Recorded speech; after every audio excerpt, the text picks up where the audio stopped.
Seperti yang kita tahu, belakangan Anies selalu menjadi topik yang menarik untuk dibahas. Anies Rashid Baswedan yang merupakan Gubernur DKI Jakarta selalu mendapat pemberitaan dan komentar negatif. Munculnya pemberitaan negatif tentang Anies, menunjukkan adanya upaya menggulingkan Anies dari catur perpolitikan nasional.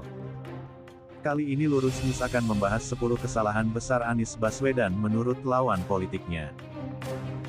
Pertama, Anies bersalah, karena dia merupakan antitesis dari pemerintahan sekarang.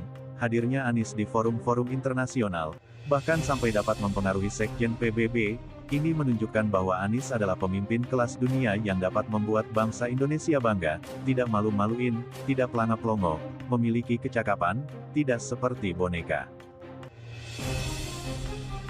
Kedua, Anies berpotensi mengusik oligarki Istana Tutur Refli Harun. Oligarki adalah bentuk pemerintahan yang kekuasaan politiknya dipegang oleh sekelompok orang saja. Ketiga, karena Anies berhasil membangun ibu kota Jakarta, pembangunan di masa pemerintahan Anies membuat semua orang bahagia melihatnya. Anies berhasil membangun, mempercantik, dan menata Jakarta secara lebih baik. Keempat, karena survei Anies masuk 3 teratas, sehingga berpotensi menjadi calon presiden, dan berpotensi mengalahkan partai penguasa hari ini. Kelima, karena Anies dekat ulama, Anies dikenal tokoh politik yang religius. Dalam banyak kesempatan, Anies selalu berdampingan dengan para ulama dan habaib. Keenam, karena Anies Baswedan diminati anak muda, seperti dalam rilis survei Indikator Politik Indonesia beberapa waktu lalu, menunjukkan bahwa Anies Baswedan menjadi favorit anak muda untuk menjadi presiden. Ketujuh, karena Anies berhasil menjadikan demokrasi di DKI menjadi yang teratas, Badan Pusat Statistik (BPS) merilis Indeks Demokrasi DKI Jakarta menjadi yang tertinggi dari seluruh provinsi di Indonesia, melewati Provinsi Jawa Tengah dan Jawa Barat, dengan indeks demokrasi sebesar 89,21%. Ini merupakan bentuk komitmen Anies dalam mewujudkan Jakarta yang demokratis.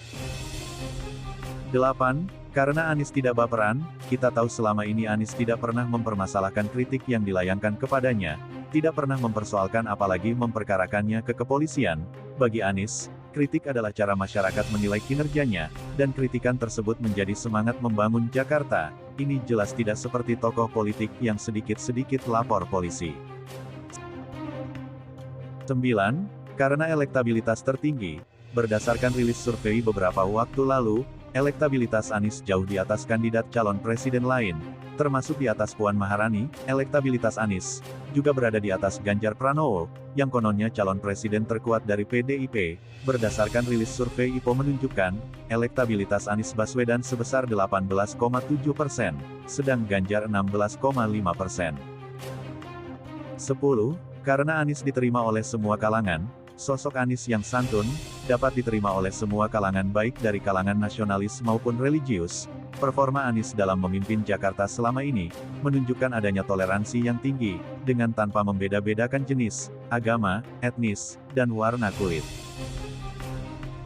10 alasan di atas, menjadi dasar dalam menjatuhkan popularitas Anies Baswedan, karena mereka tidak siap dipimpin orang yang jujur, memperjuangkan hak-hak rakyat, bekerja dengan konsep dan pengetahuan yang jelas.